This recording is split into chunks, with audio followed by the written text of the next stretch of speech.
There's always something peculiar, I think, personally speaking, about wondering, not actually knowing. Like, I guess it's some sort of a innate faculty within the human being, or within consciousness, or whatever. That the excessive longing for something new and exciting, because the familiar is sort of, it's safe. There's a little safety there, comfort. But at some point it becomes like stagnant or pointless, not moving on to something new, exploiting reality in its many facets, in its many aspects. That is really just experiencing yourself, in my opinion, in various states of consciousness, because everything is sort of an appearance within your own consciousness. Not to say that you're the only one, but the one consciousness expressing yourself, the one infinite consciousness expressing itself in variety, so inherently unity in variety. But there's just something, and I find it, especially in these times of confusion and deception and trying to control the population, and through various means of devilry methodologies and whatever. Just what I want to talk about is just this state of wonder, of not knowing anything, but going about experiencing everything like in nature, what we call nature, removing all the definitions and removing just every object, every definition of an object. For instance, all of these pine trees laying down there on the ground. Just completely let go of the definitions and see it nakedly, as nakedly as possible, because this is when curiosity is at its utmost, I guess. When I don't know what it is, but yet I familiarize myself, or I make myself comfortable with not knowing. That follows a deep acceptance. That is the first thing. Accepting what is already the case. And thus I get access to reality in a sense, because everything that is a distortion of reality, one could say, is that which is in resistance of what is, of the isness of what is actually face on up front right here. And there could be many, many layers of distortion and of illusion. So it's really about the concept, not nitty, not this, not that.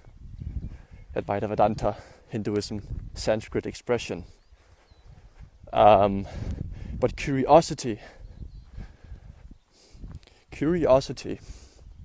and what does it actually? How does it tie in with self-realization? Well, there needs to be a spike of interest, a trigger of let's investigate, let's contemplate. So, truth, if you are a truth seeker, you would naturally be grounded in this message, I suppose, and resonate with it on a deeper level. And that's really what matters, if you want to give it any meaning or definition. But let's proceed with the concept of not knowing anything and just being presently aware in the immediacy of what is appearing, seemingly happening. This. What is it? What is it really? What is it really? Well, you have learned, this is some type of tree, and yet this is some type of a plant. And then we are actually living through these definitions. And this is soil, there's a stone, this is my shoes. You know, everything is like, it's like a spider web of, you know, complete solidified experience that is very static and not really very dynamic, if you can follow. So experiencing, even remove the definition of experience and just watch choicelessly, with choiceless awareness,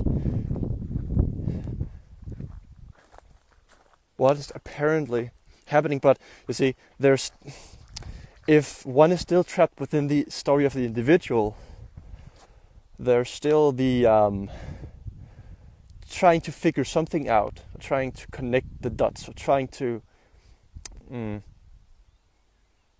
find meaning or purpose in something in order for me to reach the next state of enlightenment or whatever. All of that is a story. It has nothing to do with enlightenment. Enlightenment is it's not even enlightenment. It's just a word, you know. It's just a man-made concept. It's really about becoming familiarized with the idea of not knowing anything. And yes, observe that. Observe, I don't know what the hell is going on. It's really confusing, and it can be very, very terrific or scary. But it's nevertheless part of the process. By observing thoughts, what we call thoughts coming and going, pure observation of not trying to go into resistance, but the mere observation of this phenomenon arising, whether it being a thought, a mental image, whether it being an emotion, a feeling, or whatever, the mere observation of, no, I'm not trying to go to some other state, but being with it completely in its deep acceptance and humble presence. And that is how, in my case, that, you know, no matter what state of awareness, it doesn't really, you know, hinder the enlightenment or the awakeness, because that very activity within consciousness is observed and not, you know, there's no conflict, there's no resistance in that experience, and so it becomes yet another experience within formless consciousness. And then you can even go as far as completely just marinating within the substratum, within the essence of nothingness, with a blank slate, completely, like when you sleep at night, it's like that. In the delta state of sleeping, restful, peaceful, blissful, very, very blissful state, freed from the mind, activity of the mind. And then we can go even deeper and realize, actually go deeper, no, that's also nonsense, because all of, you know, it's just apparently what's happening. And when everything is completely relaxes, there's a space of the infinite. I'm not even there. There's nothing, you know, there's no one taking ownership of anything. It's just utterly indescribable. Nothing is doing that. So let's experience the unknown. Really, also in these times, it's about surrendering to what is truly magnificent. And there within lies the peace that is longed for. Right? It's so simplex. It's right before our noses, but yet we neglect it, or we cannot see it, because everything needs to be complex. It needs to be so complex and advanced, but it's so simple. It's right here, in the immediacy of what is. So, all right. Have a great night, and experience great unknowing